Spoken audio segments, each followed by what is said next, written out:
Bonjour à tous, on se retrouve aujourd'hui dans une nouvelle vidéo et c'est une vidéo que vous attendez pour certains d'entre vous depuis un moment maintenant puisque ça fait quelques semaines que j'ai lancé ma FAQ, donc ma foire à questions, sous l'une de mes anciennes vidéos ou dans un post sur Instagram ou sur Facebook, je me rappelle plus. Je vous avais demandé de me poser toutes les questions que vous vouliez en fait sur le programme au pair, sur ma vie aux États-Unis, sur sur comment se passent les États-Unis en général, enfin voilà, tout vraiment ce qui vous passait par la tête et j'ai reçu des tonnes et des tonnes et des tonnes de questions et je me suis enfin décidée aujourd'hui à y répondre. Du coup j'ai tellement de questions que cette vidéo sera divisée en deux parties, du coup j'ai trié les questions et donc dans la première partie je vais répondre à toutes les questions concernant les démarches pour être au pair, comment on procède pour devenir jeune fille au pair aux États-Unis jusqu'au moment du départ. Et dans une deuxième vidéo qui sera sûrement publiée la semaine prochaine, je vous parlerai plutôt de ma vie aux USA et comment ça se passe pour moi en général. Donc voilà, donc on commence sans plus tarder parce que sinon ça va être beaucoup trop long. Première question, t'es partie avec quelle agence? Ça fait combien de temps que t'es partie en tant que jeune fille au pair? Donc je suis partie avec l'agence Cultural Care. Donc c'est la plus grosse agence il me semble au pair, donc pour partir faire jeune fille au pair aux États-Unis et ça fait bientôt 10 mois, donc ça va bientôt faire 9 mois plein que je suis aux États-Unis, je vais rentrer dans mon 10e mois. Concernant mon agence, je vous mettrai le lien en barre d'infos de l'agence avec laquelle je suis partie. Mais il faut savoir que vous avez plein d'autres agences telles que Au Pair Care, Au Pair in America, Calvin Thomas, Fait Rêver, enfin vous avez une multitude d'agences. Moi j'ai choisi Cultural Care parce que c'est celle qui me correspondait le mieux, mais sachez que vous en avez plein d'autres. Deuxième question. Je voulais savoir si tu regrettais d'être partie et que me conseillerais-tu sachant que toi tu as sauté le pas. Donc je voulais savoir ton point de vue sur le fait de partir comme fille au pair. Est-ce que je regrette d'être partie? Non, bien sûr que non. Bien au contraire, selon moi c'est la meilleure décision que j'ai prise, l'une des meilleures décisions que j'ai prises de ma vie. Et enfin voilà, alors avant que je parte on m'a dit Marine, le plus dur c'est de prendre la décision de partir et tu verras que le plus dur il sera fait. Et en fait c'est complètement vrai. Moi je me rappelle que le jour où j'ai répondu à ma famille d'accueil en leur disant ok je pars avec vous, c'est bon, et bah là je me suis sentie libérée d'un poids, vous aviez même pas idée. Une pression qui redescendait, alors je saurais pas vous expliquer pourquoi. Alors c'est sûr, après vous passez par des étapes, vous êtes angoissé, vous allez passer par des moments où vous allez vous dire oh, j'ai plus envie de partir, il y a des moments où vous allez être hyper excité. Enfin vraiment c'est un ascenseur émotionnel. Mais croyez-moi, le plus dur c'est de prendre la décision de partir et une fois que vous avez pris la décision, le plus dur il est fait, je vous assure. C'est même plus dur que de partir, vraiment. Et que me conseillerais-tu en sachant que toi tu as sauté le pas? Alors si en gros je devais te donner des conseils pour, enfin en gros pour te convaincre de partir, moi ce que je pourrais te dire c'est que c'est une aventure qui va te permettre de voyager, c'est une aventure qui va te permettre de rentrer bilingue ou presque. C'est une aventure qui va te changer, c'est une aventure où tu vas te découvrir, tu vas apprendre sur toi, tu vas te découvrir des traits de personnalité que tu n'imaginais même pas. Partir en tant que jeune fille au pair, ça va te faire grandir parce que tu vas te retrouver seule dans un pays que tu ne connais pas, avec une langue que tu ne parles pas, avec des gens que tu ne connais pas. Et du coup, t'auras pas le choix que de prendre tes responsabilités et te dégourdir un petit peu toute seule. Et crois-moi, ça va vraiment te faire grandir puisque tu vas te retrouver parfois dans des situations où tu seras seule et t'auras pas le choix que de te sortir les doigts du derrière et te débrouiller toute seule par toi-même.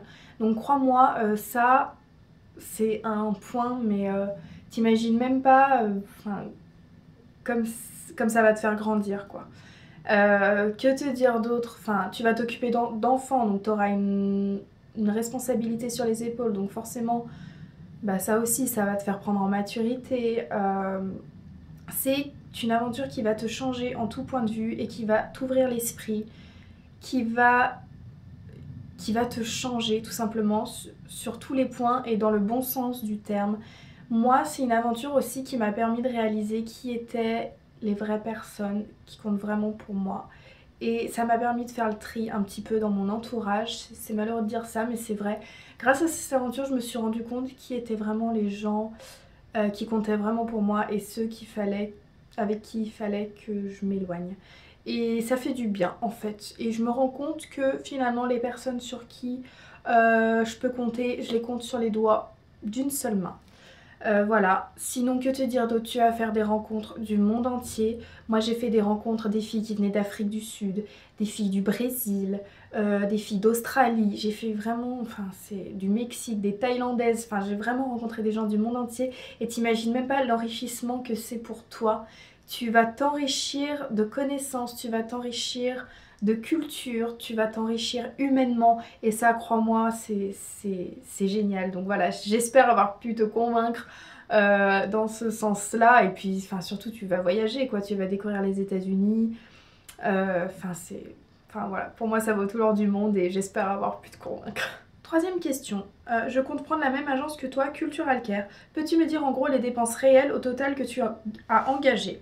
Alors, Cultural Care, les frais de programme pour Cultural Care, je crois qu'ils s'élèvent plus l'assurance tout risque, donc l'assurance maladie, sport, plus le 13e mois inclus. Il me semble que ça revient exactement à 1475 €. Voilà. À côté de ça, il y a le visa à payer qui coûte à peu entre 150 et 175 €, il me semble. Donc il faut ajouter ça qui n'est pas inclus. Il faut ajouter le déplacement à Paris si vous n'êtes pas parisien pour aller faire votre visa parce que le consulat américain se trouve à Paris, du coup il faut vous déplacer à Paris. Du coup moi j'étais allée à Paris tout un week-end pour aller faire mon visa. Vous aurez vos bagages à payer, donc ça c'est pareil, ça dépend le prix que vous y mettrez, mais enfin voilà, il faut y prendre en compte. Ensuite, qu'est-ce qu'il faut payer? La photo pour le visa, c'est une photo en format spécial. Moi, il me semble que je l'avais payé 15 €. Donc voilà, ça c'est pareil, c'est des dépenses qu'il faut y prendre en compte. Il faut prendre en compte tous les frais pour les médecins. Donc bien que ce soit remboursé, bah voilà, ça fait des frais quand même. Prendre tous vos rendez-vous médicaux. Chez votre gynécologue, chez votre spécialiste si vous avez un souci de santé quelconque, chez votre opticien, non chez votre ophtalmo pardon. Enfin voilà, et faire une avance de médicaments comme ça pour l'année qui vient. Faire les examens médicaux avant de partir, aller chez votre dentiste, enfin voilà, tout ça c'est des frais à prendre en compte et qui, même s'il y en a certains qui sont remboursés, enfin tous les petits frais accumulés, bah mine de rien au final ça chiffre. Donc moi au total je dirais que avant de partir j'ai dû débourser 2000 €. 2000 € tout compris. Plus avec en sachant qu'avant de partir j'ai échangé 200 € en dollars. Et ça donc j'y inclus dans les 2000 € avant de partir. Donc voilà, je suis partie avec l'équivalent de 250 $ en cash. Donc voilà. Donc en gros, il faut prévoir bien 2000 € à débourser avant de partir aux États-Unis. Avec l'agence Cultural Care, bien entendu. Parce que ça varie d'une agence à l'autre. Quatrième question. Combien de temps as-tu mis environ pour constituer ton dossier? Alors ça, c'est très variable d'une personne à une autre. Moi, j'aurais mis... Alors j'ai commencé mon dossier en janvier, je me rappelle vers le 6 janvier, et je l'ai fini fin juillet. Mais il faut savoir qu'un dossier que vous avez à remplir pour être au pair aux USA, c'est énorme. Énorme. On vous pose des questions très poussées, mais c'est des questions vraiment très pointues, du genre... ça va jusqu'à est-ce que vous avez des tatouages? Si oui, où est-ce qu'ils sont? Qu'est-ce qu'ils veulent dire pour vous? Il va falloir fournir toutes vos références d'enfants, enfin de garde d'enfants que vous avez faites. Il va falloir faire une vidéo, il va falloir faire une sorte de lettre de motivation. Il va falloir voilà, remplir tout un dossier et tout ça en anglais. Donc ça prend un temps monstrueux. Mais en gros, l'agence nous avait dit que c'était faisable en 3 semaines. Si on voulait, si on y passait vraiment beaucoup de temps, d'un seul coup, en 3 semaines, c'était largement faisable. Moi, j'ai commencé, donc c'était mon dernier semestre de l'école d'infirmière, donc au niveau du boulot, j'étais blindée. J'étais en plein dans mon mémoire. Donc clairement, mon dossier au pair, il passait après, je pense que vous comprenez. Du coup, entre janvier et juillet, bah voilà, j'ai mis ce temps-là, donc janvier, février, mars, avril, mai, juin. Ouais, j'ai mis 6 mois à faire mon dossier, quoi. super. Mais je suis pas un exemple à suivre, mais c'est très variable d'une personne à une autre. Si vous avez vraiment du temps à y consacrer, que vous avez des jours de repos et tout, en 3 semaines, même 2 semaines, c'est torché. Mais si vous, comme moi, vous étiez prise par l'école ou quoi, bah moi voilà, j'ai mis 6 mois. Mais j'ai voulu prendre mon temps, j'ai vraiment voulu faire les choses bien. Moi je suis pas du genre à faire des choses bâclées et tout. Je me suis vraiment appliquée, j'étais contente du dossier que j'ai rendu à la fin, donc voilà, 6 mois pour moi. Je voulais savoir s'il y avait un moment de l'année où on doit partir, genre septembre, ou c'est plutôt quand on veut et quand on a notre famille. Alors, avec l'agence Cultural Care, je vous parle pour mon agence à moi, il n'y a pas de moment particulier pour partir. Vous avez des départs tous les lundis, ou tous les dimanches. Mais en général, tous les lundis de toutes les semaines, vous avez des départs. Donc après, forcément, il y a plus d'au pairs qui vont partir en septembre, ou au mois de juillet, ou au mois de janvier. Souvent, c'est des départs où beaucoup d'au pairs partent. Enfin, je sais pas, de sorte à ce qu'elles rentrent en France à la fin, dans leur pays à la fin de leur année, elles reprennent les études ou... Enfin voilà, je sais pas. Moi, je suis partie au beau milieu du mois d'avril, donc enfin voilà, il n'y a pas de moment... à partir du moment où vous avez votre famille, vous négociez un départ avec elles, et enfin voilà quoi. C'est comme vous voulez, comme vous le décidez. Moi, je m'étais fixé le mois d'avril, j'ai négocié avec ma famille, et voilà, je suis partie au mois d'avril. Mais sachez qu'avec mon agence, vous avez des départs tous les lundis. Alors, l'entretien avec Cultural Care. L'entretien est-il compliqué? Le délai de réponse suite à l'entretien est-il long? Alors, il faut savoir qu'une fois que vous avez rempli votre dossier, il va falloir participer à une réunion d'information. Cultural Care, c'est obligatoire, donc dans votre ville. Et à l'issue de cette réunion d'information, vous allez passer un entretien. Une partie en français, une partie en anglais. À l'issue de cet entretien, donc cet entretien il sert à évaluer votre niveau d'anglais et savoir si vous êtes apte à partir en tant qu'au pair aux États-Unis, si vraiment vous avez les bases en anglais et tout ça, enfin si c'est suffisant. Donc voilà, cet entretien est obligatoire et suite à ça, donc on pourra valider votre dossier et la recherche de famille pourra commencer. Est-ce que cet entretien est compliqué? Pour moi, non, il n'a pas été compliqué. Il faut savoir que j'avais un niveau d'anglais quand même plutôt correct. Enfin voilà, je savais très bien me débrouiller en anglais. Je comprenais, allez, 75% de ce que j'entendais. Et je savais très bien me faire comprendre. Donc voilà, pour moi, ça n'a pas été compliqué. Et puis, c'était des questions quand même très basiques. Hein. Enfin, qu'est-ce qu'on m'a demandé? Qu'est-ce que je faisais dans la vie? Si, partant de pluie... qu'est-ce que je proposerais à un enfant de faire, enfin quelle sorte de jeu je pourrais proposer à un enfant de faire, quel numéro d'urgence il faut appeler bah, si jamais il arrive un accident avec un enfant, donc voilà des questions en anglais, mais enfin croyez-moi, dit comme ça peut paraître compliqué, mais non, enfin en fait ça a été très facile. Ils vont pas chercher à vous piéger, ils savent très bien que si vous partez aux États-Unis, c'est que vous n'êtes pas forcément bilingue et que vous y allez justement pour vous améliorer. Donc enfin voilà, ils cherchent, un niveau scolaire suffit largement. Ils veulent que vous sachiez en gros répondre à leurs questions et que vous sachiez vous exprimer de manière basique. Voilà. Ils ne demandent pas à ce que vous soyez bilingue, loin de là. Après, forcément, vous allez vous occuper d'enfants, vous allez être responsable d'eux. Donc à un moment donné, s'il leur arrive quelque chose, il va falloir que vous sachiez quoi faire et quoi dire en cas d'accident auprès d'un... Enfin, s'il arrive quoi que ce soit, que vous puissiez appeler le 911 et que vous puissiez leur expliquer ce qui arrive à l'enfant. Enfin, voilà. Après, il faut pouvoir évaluer ça aussi. Enfin... Donc bon, voilà. Mais sachez que l'entretien, non, c'est pas du tout compliqué. Et concernant le délai de réponse, ils vous disent tout de suite. À l'issue de l'entretien, ils vous disent bah ok, c'est bon. Pour moi, le niveau est beau, c'est bon. C'est ok pour moi, ils vous le diront tout de suite. Mais sachez que si vous validez pas l'entretien, vous pouvez réassister à une réunion d'information et repasser l'entretien autant de fois que vous voulez gratuitement. Donc enfin voilà, révisez un petit peu et puis mais il n'y a rien de compliqué, je vous assure. Et puis l'entretien il dure 5 minutes. Hein. Donc voilà. Je viens d'avoir mon bac, j'ai donc un niveau d'anglais correct mais qui reste scolaire. Je voulais savoir avant de partir quel était ton niveau d'anglais. Parce que j'ai un peu peur de pas réussir à communiquer. Bah voilà, justement, je viens de vous en parler. Moi, mon niveau d'anglais était très très correct. J'ai eu 19 au bac à l'oral et à l'écrit. Mais tout ça parce que je suis passionnée de... Enfin, j'adore lire en anglais. J'adore l'anglais à la base. À l'école, j'ai toujours aimé l'anglais, donc j'ai toujours eu des très bonnes notes en anglais. J'ai lu tous les Harry Potter en anglais, tous les Twilight en anglais. Enfin, tous mes films en anglais, tous mes films je les regardais en anglais, au début avec des sous-titres, après sous-titrés anglais et après plus sans sous-titres du tout. Enfin donc voilà, tout ça, ça m'a permis de vachement progresser. Et du coup oui, j'avais un niveau très très correct, mais comme je vous l'ai dit, sachez qu'un niveau scolaire suffit largement. Voilà, ne vous prenez pas la tête par rapport à ça. Beaucoup sont inquiets par rapport à ça, mais ne soyez pas inquiets, je vous assure. Un niveau scolaire suffit largement. Salut Marine, moi j'aurais une question à laquelle tu pourrais peut-être répondre. Concernant les conditions pour partir en tant qu'au pair aux USA, normalement il faut avoir accumulé 200 heures de garde d'enfants durant les 3 dernières années en dehors de la famille. Est-ce que tu aurais des conseils pour pouvoir remplir ce quota? Comment est-ce que tu as fait toi, si c'est pas indiscret, autre que du babysitting qui ne marche pas vraiment là où j'habite? Merci pour ta réponse et profite de ton séjour. Bah merci beaucoup. Alors oui, pour partir en tant que jeune fille au pair, il y a plusieurs conditions. Il faut avoir 18 ans révolus. Il faut avoir obtenu son baccalauréat ou équivalent, donc CAP petite enfance, BEP sanitaire et social, il me semble que ça marche.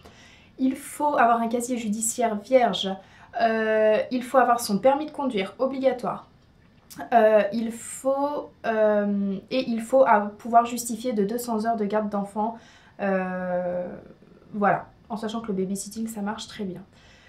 Donc comment remplir ce quota? Et moi tout simplement j'ai fait du babysitting. Quand j'étais étudiante, j'allais garder des enfants 2 fois par semaine.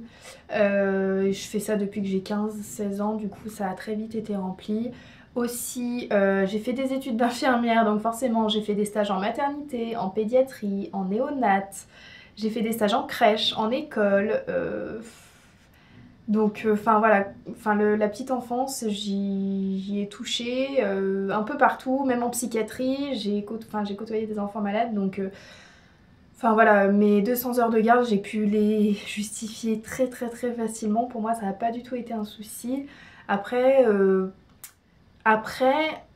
toi, vu que t'as pas fait de babysitting, je sais pas trop comment tu pourrais procéder, en sachant que si tu as ton BAFA, il faut savoir que si vous êtes animateur dans un centre de loisirs, si vous avez fait animateur pour des colos, ou si vous avez fait de l'aide aux devoirs, si vous avez fait entraîneur de basket ou de danse ou enfin quoi que ce soit, ou de foot et tout ça, ça marche très très bien. À partir du moment où vous avez une expérience auprès des enfants, ça marche très très bien, donc vous pouvez le justifier de cette manière-là. Voilà. Ensuite, au niveau des assurances, que propose Cultural Care? Est-ce qu'elles sont toutes obligatoires ou utiles? Et comment ça se passe la phase de paiement des frais de programme? Alors, au niveau des assurances que propose Cultural Care, non, elles ne sont pas obligatoires, mais par contre, c'est obligatoire de partir en étant couvert. Il me semble que Cultural Care vous demande un justificatif comme quoi vous êtes bien assuré avant de partir. Après, vous voulez prendre leur assurance à eux, c'est votre choix. Vous voulez prendre votre assurance à vous, c'est votre choix aussi, mais c'est obligatoire d'être couvert pour partir aux États-Unis. Et franchement, je vous le recommande fortement parce que ici, la sécurité sociale, ça n'existe pas. Un rendez-vous chez le médecin, une simple consultation, en moyenne, c'est 200 $. Je vous laisse imaginer le prix du dentiste et d'une hospitalisation. Voilà, vous allez aux urgences, le médecin va vous regarder 5 minutes, ça va vite vous coûter entre 400 et 500 $. Donc voilà, ça chiffre. Ici, aux États-Unis, ça marche pas comme en France, ils n'ont pas l'assurance maladie, ils ont des assurances privées. Donc, enfin voilà, en cas de pépin, je vous recommande très vivement d'être couvert au maximum. Enfin voilà, du coup, moi j'ai pris l'assurance Cultural Care et j'ai pris l'assurance complète pour être sûre d'avoir aucun souci. Il me semble que je l'avais payé à hauteur de 600 €. Mais au moins voilà, je sais que ici il m'arrive un pépin, bah, je suis couverte et j'ai pas de souci à me faire quoi. Donc voilà, donc elles ne sont pas obligatoires, mais elles sont... Voilà, les assurances Cultural Care sont pas obligatoires, mais il faut être obligatoirement couvert pour partir aux États-Unis. Donc voilà, et est-ce qu'elles sont utiles? Selon moi, oui, elles sont hyper utiles. Elles vont vous couvrir donc si vous arrive un accident, si un de vos proches, donc que ce soit frère, sœur, père, mère, s'il y a un décès dans la famille ou un accident très grave, le Cultural Care vous paye le rapatriement. Il couvre toutes les charges. Attention, si c'est les grands-parents, les oncles et tantes, ils ne payent pas, ça c'est pas couvert. Ils vous prennent en charge, ça c'est une option pendant votre 13e mois, donc le Travel Month. Donc moi j'ai pris ça aussi, si jamais là pendant mon Travel Month je me casse une cheville, je sais que je serai couverte. Enfin voilà, ils vous couvrent de A à Z pour tout rendez-vous chez le médecin, pour les urgences, pour le dentiste, enfin voilà. Pour le moindre souci, ils prennent en charge et je trouve ça très bien. Moi, au moins, je suis tranquille, j'ai ma conscience tranquille. J'ai pas envie de débourser 2000 balles pour une carie. Enfin, vous voyez le genre, quoi. Comment se passe la phase de paiement des frais de programme? Il faut savoir que tant que vous n'avez pas trouvé votre famille, vous n'avez rien à débourser. On va vous demander de payer l'agence une fois que vous aurez matché avec votre famille. Donc voilà, donc ça se fait par virement bancaire, il me semble. Donc enfin voilà, moi j'avais fait un virement à la banque. Et il faut savoir qu'avec Cultural Care, le virement se fait sur un compte en Suisse. Donc vous avez des frais internationaux. Donc voilà, moi ça m'avait coûté, allez, peut-être 15 balles de frais. Et ça, il s'était bien gardé de me le dire.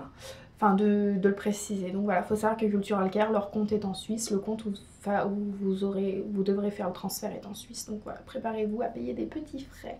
Voilà. La famille nous paie vraiment toutes les semaines. Oui, c'est obligatoire, c'est dans le contrat. Toutes les au pairs, durant leur année, sont payées toutes les semaines. 195 $, 75 exactement par semaine. C'est obligatoire. La famille n'a pas le droit de ne pas vous payer. Voilà. Même donc pendant l'année, vous avez le droit à 2 semaines de congés payés. Et bien pendant ces 2 semaines, la famille est obligée de vous payer. Si la famille décide de partir en vacances de son gré et que vous n'avez pas envie de partir avec eux, enfin qui vous proposent tout simplement de rester à la maison parce qu'ils n'ont pas besoin de vous pour travailler, ils sont quand même obligés de vous payer parce que ce n'est pas de votre choix. Enfin, c'est pas vous qui avez décidé de prendre des vacances. Enfin, donc voilà, ils sont obligés de vous payer. Et toute semaine commencer à travailler doit être payée. Par exemple, la famille vous demande de travailler que le lundi. Et ben, elle doit vous payer la semaine entière. Voilà, c'est une obligation. Vous êtes payé toutes les semaines pendant votre année. Voilà, c'est dans le contrat, c'est comme ça. Le lieu d'habitation t'a-t-il influencé dans le choix de ta famille? Pas vraiment, j'étais ouverte à toute destination, tous horizons. J'ai eu des familles de tous les États-Unis, j'ai eu aussi autant de familles en Californie que des familles de New York, des familles de Caroline du Nord, des familles du Texas, des familles du Minnesota, des familles de Washington. J'ai eu des familles de partout et j'étais ouverte complètement à tout. Enfin voilà, après moi je suis quand même un petit peu citadine malgré moi, j'ai besoin de pas être trop loin du centre-ville, enfin d'une grande ville.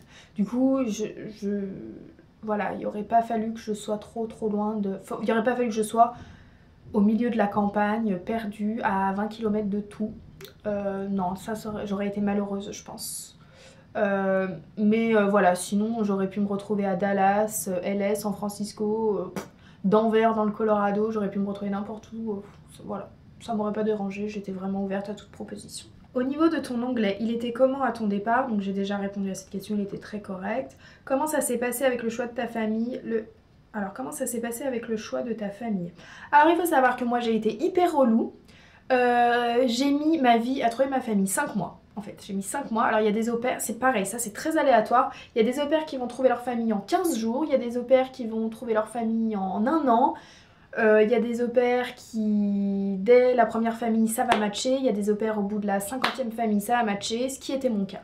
En fait, moi, dans ma tête, j'avais des critères bien précis. J'ai été hyper chieuse, hein. Mais j'avais des critères bien précis. Par exemple, je voulais absolument ma voiture, je ne voulais pas travailler le week-end, je voulais pas de bébé. Enfin voilà, dans ma tête, j'avais vraiment mes critères. Enfin voilà, après j'étais aussi flexible, hein, j'aurais pu m'adapter s'il y avait des points qui n'allaient pas. Mais dans ma tête j'avais quand même des idées bien conçues de la famille que je voulais. Et tant que j'avais pas la famille parfaite selon moi, la famille pour qui j'avais vraiment le coup de cœur, je voulais pas m'embarquer dedans. Parce que j'entendais tellement d'histoires de rematch, d'au pair qui changeaient de famille parce que ça allait pas ou... Enfin voilà, moi je refusais à tout prix le rematch. Enfin pour moi c'était impensable. Du coup...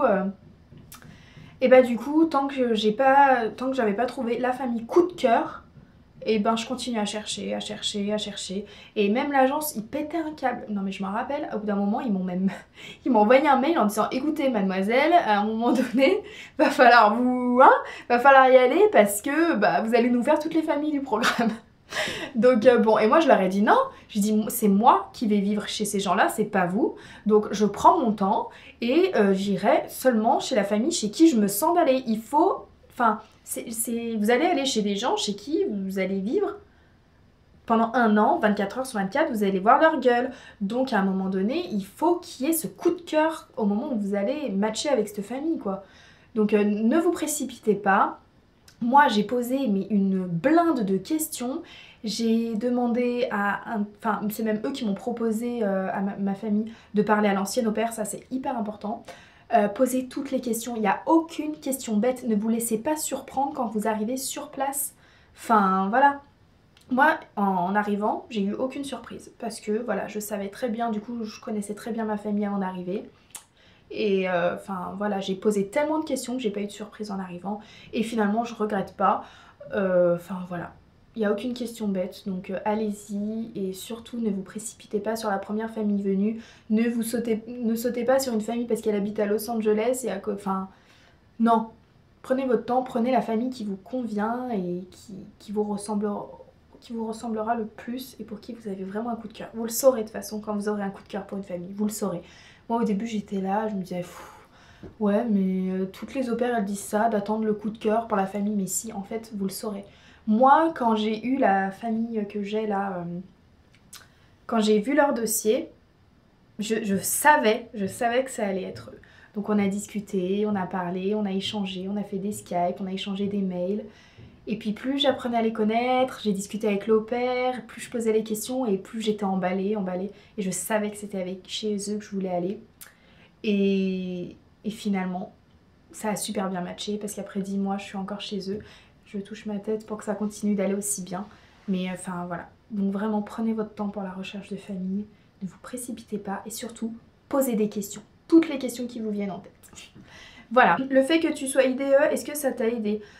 Oui, complètement, oui. Enfin, je pense que les gens ont une image de l'infirmière comme quelqu'un de très attentionné, aux petits soins. Bah oui, en même temps, on est très à l'écoute. Et puis surtout, on sait réanimer quelqu'un s'il se passe quelque chose. Donc voilà, donc forcément, j'ai eu beaucoup de familles sur mon dossier. Dès que je relâchais une famille sur mon dossier, il y en a une qui le reprenait dans l'heure qui suivait. Enfin, j'ai pas eu du tout de soucis pour... voilà, faut croire que le fait que je sois infirmière, ça les encourage. Enfin, je sais pas, ça devait les attirer, mais même mon host me l'a dit plus tard, il m'a dit Marine, on t'avoue que le fait que tu sois infirmière, ça nous a rassurés. Mais oui, en fait, ça rassure les familles. Bah parce que moi demain ma petite elle s'ouvre le crâne ou demain enfin voilà il arrive, elle se casse un bras, elle fait une hémorragie, je sais quoi faire. Voilà, les soins d'urgence c'est acquis. Enfin voilà, demain elle s'étouffe avec une cacahuète, je sais agir. Et ça mon host m'a dit, ça nous a énormément rassurés. Et puis le fait d'être infirmière ça requiert des qualités qui je pense les familles ont beaucoup apprécié. Comme je vous l'ai dit, on a le sens des responsabilités, on a la vie des gens entre les mains, on est à l'écoute, on est très empathique, on est attentionné, enfin voilà, toutes ces qualités, je pense que les familles les apprécient beaucoup. Donc selon moi, tous les métiers du paramédical et de la petite enfance, c'est un plus énorme.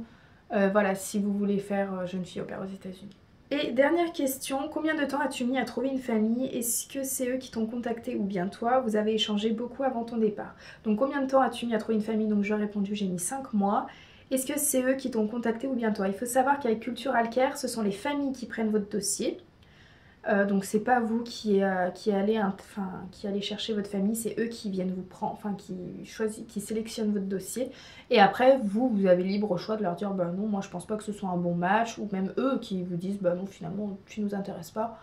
Enfin voilà, après quelque part c'est pas vous qui allez chercher la famille, c'est elle qui vient vous chercher, mais vous avez libre choix de refuser ou pas. Donc c'est eux qui m'ont contacté. En fait, dès qu'une famille prend votre dossier, vous recevez un mail où il vous dit voilà la famille machin qui habite ici a pris votre dossier. Donc là vous cliquez sur le lien, vous tombez sur leur dossier à eux, vous pouvez le lire et vous avez 24 heures pour échanger. Enfin ici cette famille vous convient pas, vous avez 24 heures pour la supprimer de votre dossier. Enfin voilà, ça c'est un libre choix à vous.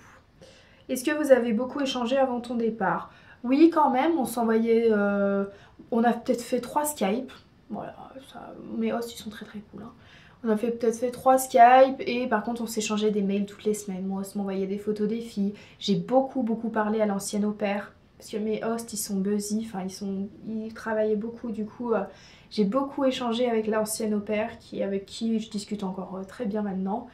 Et enfin voilà, je lui posais toutes mes questions, qu'est-ce qu'il fallait, enfin sur ce qu'il fallait que je prenne avant de partir. Je demandais un peu comment étaient les filles. Quel caractère elles avaient, leur personnalité, je demandais mon emploi du temps, à quoi ressemblerait ma chambre, enfin voilà, des détails comme ça, et puis ça m'a rassurée, mais oui, j'étais, je dirais, en contact toutes les semaines avec eux. Donc voilà, c'est tout pour cette première partie, j'espère que ça aura pu vous aider, et je vais répondre du coup après aux questions concernant ma vie aux USA et la vie d'au pair aux USA. En général, donc dans la prochaine FAQ. J'espère que cette première partie vous a plu et on se retrouve très vite dans la prochaine partie. Gros bisous, ciao.